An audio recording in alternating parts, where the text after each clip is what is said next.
My name is Sarah Woodbury. I'm here today with my husband Dan to talk about Gruffydd ap Cynan.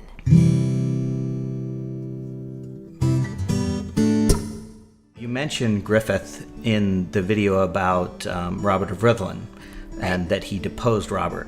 What else do we know about him? We actually know quite a lot because his son Owain commissioned a biography of Gruffydd after his death. Gruffydd was the grandson of King Iago, who died in 1039, King of Gwynedd. He was the son of Cynan, who is the man credited with killing Gruffydd ap Llywelyn, that ruthless king of Wales that we talked about in a prior video. Gruffydd had an illustrious ancestry in that his father married the granddaughter of Sitric Silkbeard, the king of Dublin. She was also a descendant of Brian Boru, the High King of Ireland.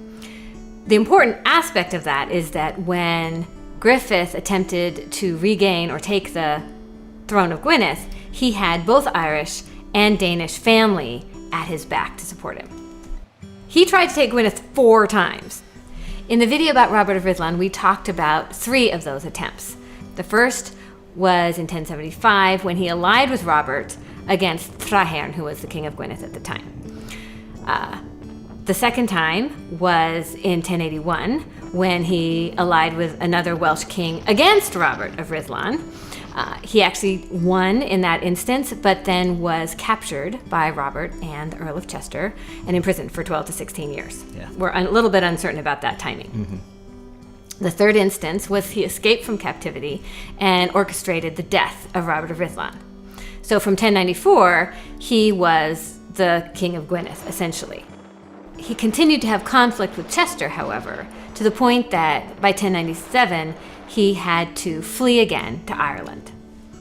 In 1098, King Magnus of Norway drove the Normans out of Anglesey.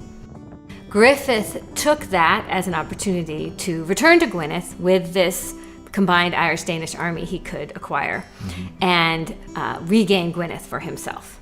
It was at that point that the Earl of Chester signed a treaty with him, naming him King of Gwynedd. And then after the Earl of Chester died in 1101, King Henry of England acknowledged that Gruffydd was, in fact, King of Gwynedd. Gruffydd, however, was not satisfied with just ruling Gwynedd, and he began a campaign to expand, both east and south. Unlike Gruffydd ap Llywelyn, he didn't just do this through killing people, though military conquest was one aspect of it. So he married his daughter Gwenllian to the king of Deheubarth. He married his daughter Susanna to the king of Powys. His son Cadwallon, his eldest son, was killed in battle in 1132 outside of Dinas Bran, which is really far east into Powys. So the expansion was continuing. In 1136, he allied with the king of Deheubarth against the Normans and defeated them, resulting in the annexation of Ceredigion, which is a small portion of Deheubarth, to Gwynedd.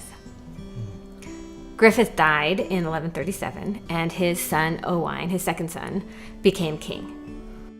Next week, we'll talk about Gwynedd as the seat of Welsh political power moving forward. If you like this video, click on the playlist or subscribe to my channel. There'll be a new video next week. And if you want to check out my books, click on the link to my webpage.